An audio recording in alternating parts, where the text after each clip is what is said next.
Oh, when should the nation forget the valorous deeds of her sons? When should she cease to regret the price to which victory was won? The years are fast flying away, as ere the years have done, but may she show through her tribute of flowers that though the years and ages have run, that the nation can never forget the valorous deeds of her sons.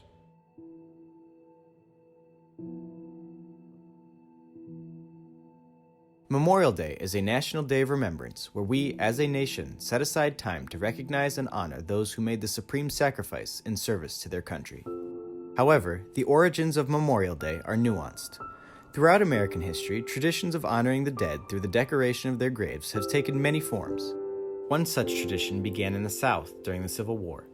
Women would travel to cemeteries to decorate the graves of fallen Confederate soldiers in order to perpetuate their memory. However, the most concrete origins of the tradition in the North came after the Civil War. In 1868, General John A. Logan, Commander-in-Chief of the Grand Army of the Republic, issued General Order No. 11, which stated, quote, "The 30th day of May, 1868, is designated for the purpose of strewing with flowers or otherwise decorating the graves of comrades who died in defense of their country during the late rebellion, and whose bodies now lie in almost every city, village, and hamlet churchyard in the land. In this observance, no form or ceremony is prescribed, but posts and comrades will in their own way arrange such fitting services and testimonials of respect as circumstances may permit." That year, graves were decorated across 27 different states. In subsequent years, the tradition was quickly adopted universally throughout the North. Its purpose was exclusively the decoration of the graves of Civil War veterans, hence the name Decoration Day. At this point, the observance was almost entirely an institution of the Grand Army of the Republic, commonly referred to as the GAR. The GAR was the preeminent fraternal organization of Civil War veterans. At its height, the GAR had over 400,000 members, giving it tremendous sway over politics and cultural issues. However, with the passage of time, this sway would inevitably begin to wane. As the Civil War began to fade from the nation's conscious memory, Decoration Day began to shift from its purpose as a day of somber observance to an opportunity for leisure, entertainment, and shopping, despite vehement consternation from the GAR. And as the bodies of fallen soldiers were returned home from World War I, calls were made to expand the observance to include the dead from all American wars. Concurrently, the number of Civil War veterans still living was diminishing rapidly.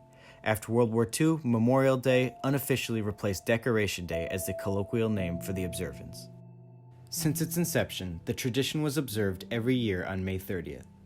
When it was officially made a federal holiday in 1968, Congress passed an act changing the dates of many federal holidays so that they would fall on a Monday in order to provide workers with a 3-day weekend. Many veterans organizations saw this as a move made entirely out of convenience, an irreverent slight to the original purpose of the tradition. Despite the initial resistance from some states, Memorial Day is now observed nationally on the last Monday of May. Unfortunately, today, many Americans are unaware of the intended purpose or meaning of Memorial Day. It has become just another vague holiday, a day off work, a day for leisure, and the start of the summer season.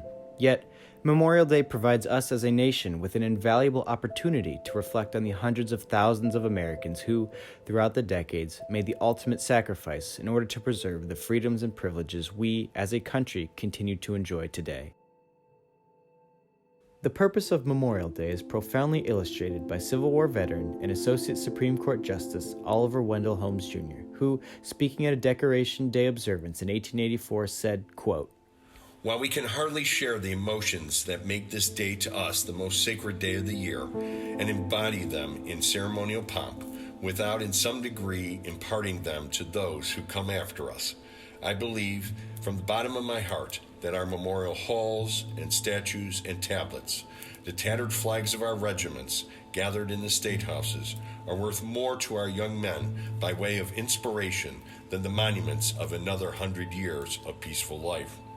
For as surely as this day comes round, we are in the presence of the dead for 1 hour. We are at the regimental dinner, where the ghosts sit at table, more numerous than the living. And on this day, when we decorate their graves, the dead come back and live with us.